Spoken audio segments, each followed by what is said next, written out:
The early stages of the Nazi Party were marked by the emergence of Adolf Hitler as a central figure in German politics. After World War I, Germany was in turmoil, with widespread dissatisfaction and anger over the Treaty of Versailles, economic hardships, and the perceived weakness of the Weimar Republic.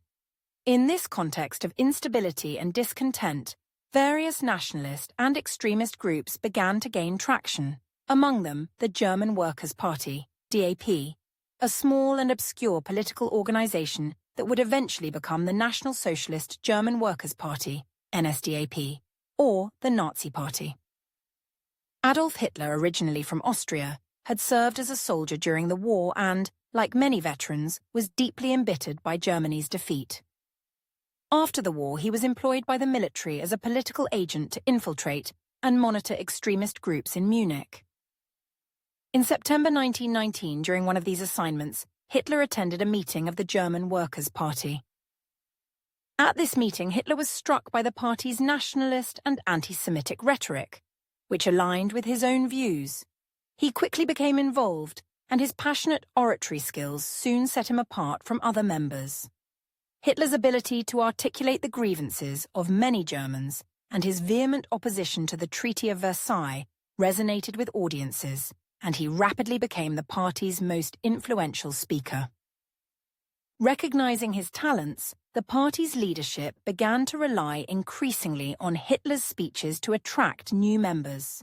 By 1920, Hitler had effectively taken control of the party and was instrumental in its rebranding as the National Socialist German Workers' Party, or Nazi Party.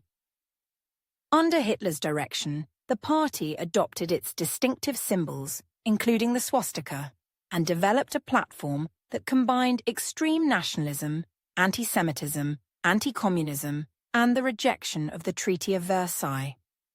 The Nazis also established a paramilitary wing, the Sturmabteilung, SA, or brownshirts, which served to protect the party's meetings and intimidate political opponents. Despite its growing influence, the Nazi Party remained relatively small in the early 1920s, with a limited following primarily in Munich. However, Hitler's ambitions were far greater.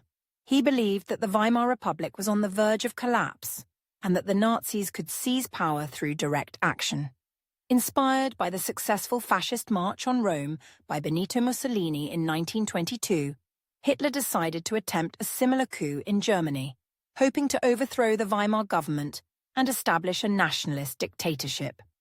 This plan culminated in the Munich Putsch, also known as the Beer Hall Putsch, in November 1923. On the evening of November 8th, Hitler and his followers, supported by the SA, stormed a large beer hall in Munich, where a meeting of Bavarian officials was taking place.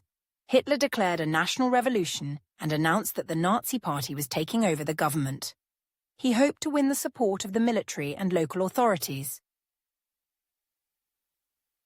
But the response was not as enthusiastic as he had anticipated. The next day, November 9th, Hitler and about 2,000 of his supporters marched through Munich in an attempt to rally further support and seize key government buildings. However, the poorly organized coup quickly unraveled.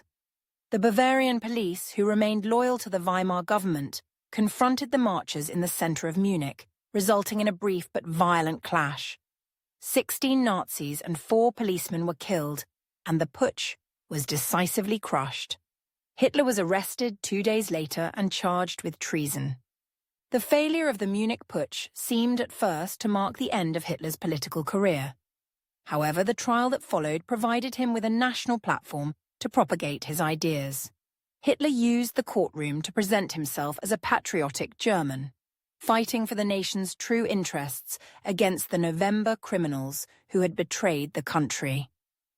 The trial garnered widespread attention, and Hitler's impassioned speeches during the proceedings only increased his popularity among nationalist circles. Although he was convicted of treason, Hitler received a relatively lenient sentence of 5 years in Landsberg prison, of which he served only 9 months.